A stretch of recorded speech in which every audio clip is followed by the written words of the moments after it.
Welcome back to All Access. Today we will be discussing Rowan Spring Sports entering the home stretch of the season. Justin and Jackson are back together, the dynamic duo, for their popular sports betting segment. And then as usual, at the end, we'll go on the couch with Jordan, Greg, and Sam. All that and more on All Access.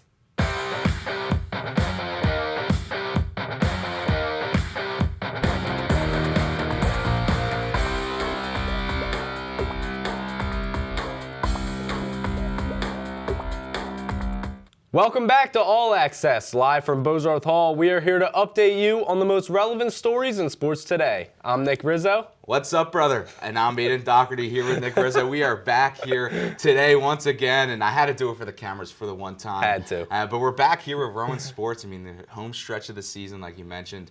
It's going to be a fun one. You know, we're getting to the softball and baseball teams later, but they could look good, especially that softball team. They are dominant right now. Looking very dominant, and such a wholesome moment here in the latter stages of All Access. The dynamic duo of Jackson and Justin is back together once again. Such a full circle moment. Yeah, I might cry. I mean, again, America's couple. I mean, Jackson and Justin saving bank accounts, making smiles, and hopefully making some money. But Jackson was not making some money because he picked Purdue against UConn. And yeah, I'll let you get into that one. We need an apology probably before he starts talking about his bets. I don't think Jackson was saving any bank accounts with that one. If you watched that tournament and didn't think that UConn was going to win it all, at that point I'm questioning if you have a set of eyeballs. So we need to hear from Jackson about that one later and some explanation there. But without further ado, let's jump into some Rowan sports. Rowan softball's dominance continued this week, and it might not be stopping anytime soon. Most recently, they swept their doubleheader against Stockton on Tuesday, which followed up doubleheader sweeps against NJCU and William Patterson over the weekend. In Game 1 against Stockton, head coach Kim Wilson reached another milestone in her legendary career, picking up her 900th win. Something special is brewing, as her team has now won 17 straight games, outscoring opponents 144-14 during that stretch. It's scary hours for the rest of the conference and the nation, with 10 games remaining in the regular season.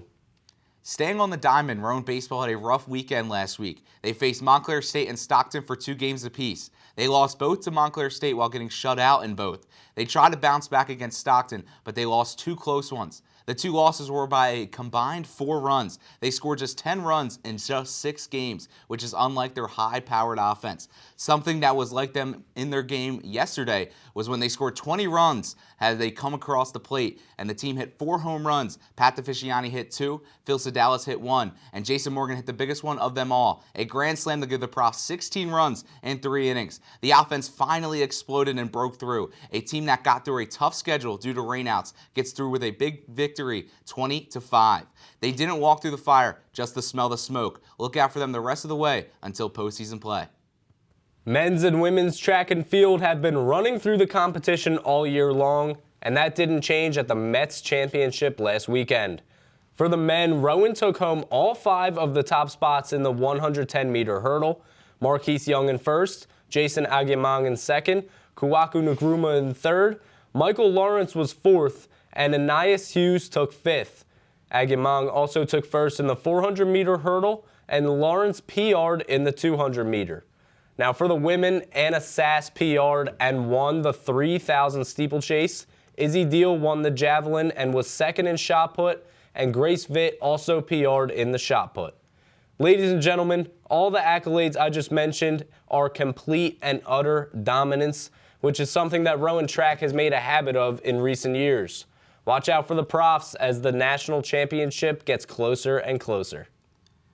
Rowan women's lacrosse has continued to struggle on the season. They dropped 2 more games to 2 top 25 ranked teams and Christopher Newport by 8 and then Franklin and Marshall by 9. This makes them 3-9 on the season with 5 losses in a row. Luckily enough for them, they have yet to play an NJAC conference game, which they will do for the first time tomorrow at 1 p.m. against Kane. After that, they will have 4 more NJAC games to close the season. They had a 4-1 NJAC record last year, and it looks like they will need to do something similar, but they were also 14-5 last year. Following that season, it's been a rough one, as they are 1 loss away from setting a program record for losses. They have yet to lose 10 regular season games in their history, and they stand at 9 losses today.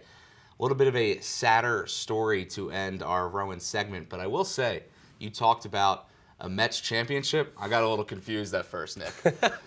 Wait. The track, you said Mets championship. I was like, Mets championship. I see what you did there. You I see what you confused me. did there. I was like, what in the world? What have I missed? Yeah, us Phillies fans, I don't think we're going to see a Mets championship anytime in the near future. Sorry to any other Mets fans that are currently with us in the studio. I think Jackson might do some bad things to us when we get off air. Jackson being a Mets fan makes sense considering his March Madness bracket was just completely, but know.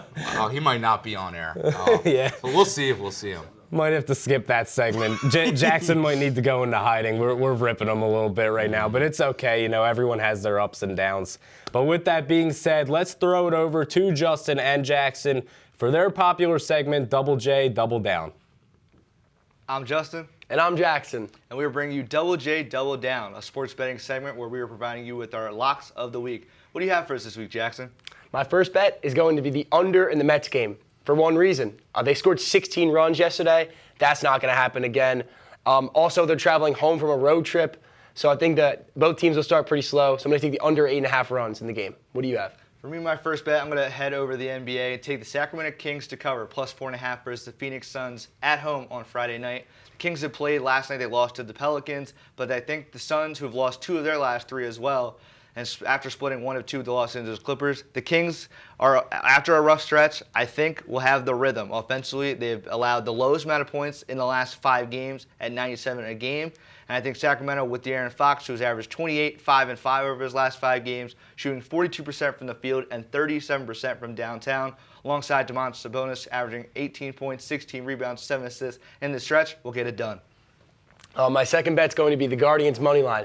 I think after having a high homestand, the Yankees will cool down against the Guardians. And the Guardians do hit well. And I think they will continue against Clark Schmidt. So I'll take the Guardians' money line. What's your second bet? For my second bet, I'm going to stick with the MLB, and I'm going to take the San Diego Padres money line plus 168 over the Los Angeles Dodgers at 10 o'clock on Friday night. Yamamoto is scheduled for his second start against the Padres so far this season, and in his last outing against them on March 21st, he pitched 1 inning, giving up 4 hits, 5 earned runs, 1 walk, and 2 strikeouts. I expect the Padres to go against him and hit well, and I think Michael King earns a solid pitching performance and getting the win for the Padres.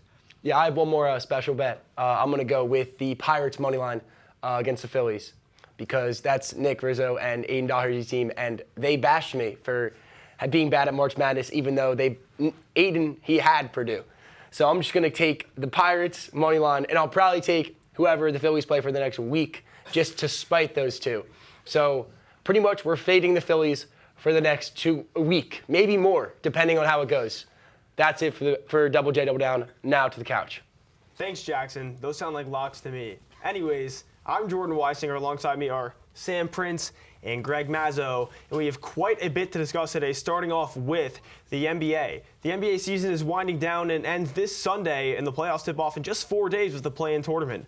Aside from the biggest favorite, the Boston Celtics, what teams will make noise in the East when the playoffs begin? Could it possibly be an elite defensive Knicks team along with Jalen Brunson, a historic offensive duo in production from Embiid and Maxey in Philly, or does coaching come into play and turn you off from Doc Rivers and the Bucks? Greg, we'll start with you. I'm going to go with the New York Knicks still, and that's even despite with Jalen Brunson or Julius Randle not being there, is going to be out for the season. Jalen Brunson is a top 5 MVP candidate, and he is so good that he can single-handedly carry an entire team. We saw that last year in the playoffs. We saw that when he was with the Dallas Mavericks when Luka was out. Jalen Brunson is unbelievable, and the role players that the Knicks have with DiVincenzo, OG Anunoby, they have rim protecting with Mitchell Robinson and Isaiah Hartenstein. The Knicks have the most depth to the Boston Celtics in the East. That is why I think they are the second best team in the East. Excuse me? What? Excuse me. Go ahead. It's the Philadelphia 76ers. What? They have the MVP who should be the MVP, Joel Embiid, Tyrese Maxey. If Joel Embiid played all games, every game this season, they would have 65 wins. This team with Joel Embiid is a different animal. Take the Sixers. Do you really think the Knicks would beat the Sixers in 7? Yes, I do. Because let me tell. Hold on. So you're saying one player is the reason why the Sixers would beat the Knicks in a playoff series? I'm sorry. It's not just about one or two players. It's not just about superstars. You need depth as well. You need role players to step up. The Knicks have that. I don't think the Sixers role players are better than the Knicks. So you're telling me with Buddy Hield, Tyrese Maxey, on the bench Kyle Lowry, and you want me to name more? I can name you some from the Knicks. I just did before. You want me to mention it again? If you really want to. DiVincenzo, OG Anunoby.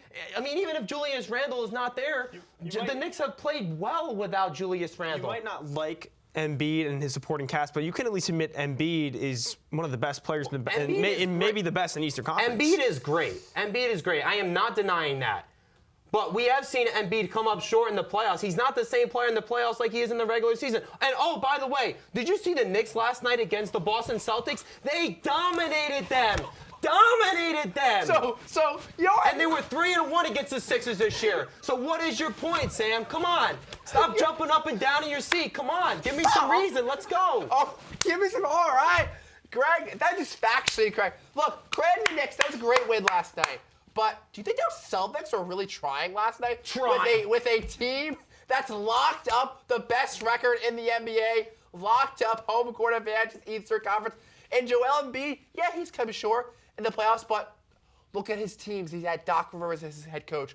Look at his supporting cast. This is the best Sixers team he's ever had in his career. I would like to argue that maybe the 2019 team was my personal favorite. You can argue that. I would say that's a really good team. But to end the segment, if you have to say a finals prediction right now, who is it? I'll go Boston and Denver. Sam? I would go Denver over the Celtics. Okay, so I think we can all agree there that at the end of the day, those two teams are some of the best in basketball. But on to the next segment. I do want to give a little shout out to the Clark Schmidt shade. What's that about? Come on. He's very solid, number 4 or 5. Get out of here. Anyways. What are your guys' thoughts on pitchers blaming the pitch clock for an increase of injuries, with recent headlines of many starting pitchers going down with elbow injuries such as Garrett Cole, Spencer Strider, and Framber Valdez? Do you agree with instant fan reaction to the pitch clock? If not, what is your biggest concern with pitching going forward in MLB? And you have to imagine, with all things considered, if pitchers have to take a step back, you can only imagine that would help out the hitter. Greg, what's up? Okay. So I think the thing with pitchers is they have a little bit of a point with maybe the pitch clock, but MLB's not going to do anything about that because they just inserted it in and they want the fans to be into the games. They want action. They want base running. They want all this stuff. They want the games to keep on going. They don't want to see 4 or 5 hour games. And you're seeing the decrease in these games that they're only 3 hours, they're under 3 hours. And also, too, I think what's more of a problem with baseball is that you're seeing these pitchers are throwing 99, 100, 101 consistently. And that is one of the reasons why these pitchers are getting hurt. Sure, you can say the pitch clock is a little bit of a factor, but I think it's more with pitchers constantly throwing hard. And especially when you're a starting pitcher, because you're throwing 80 to 100 pitches almost every single time you go out there. If you're a reliever, it's a little different because you're only pitching an inning or two. Yeah, Greg, I like some of your points there, but I don't think the pitch clock is playing an effect at all to all these injuries for the pitchers, because you saw the pitch clock work so well in the minor leagues. Did we have these problems in minor leagues? No. The problem is that these players are taught to pitch at a very high velocity rate and are throwing curveballs at age 12 years old and are affecting their elbows long term.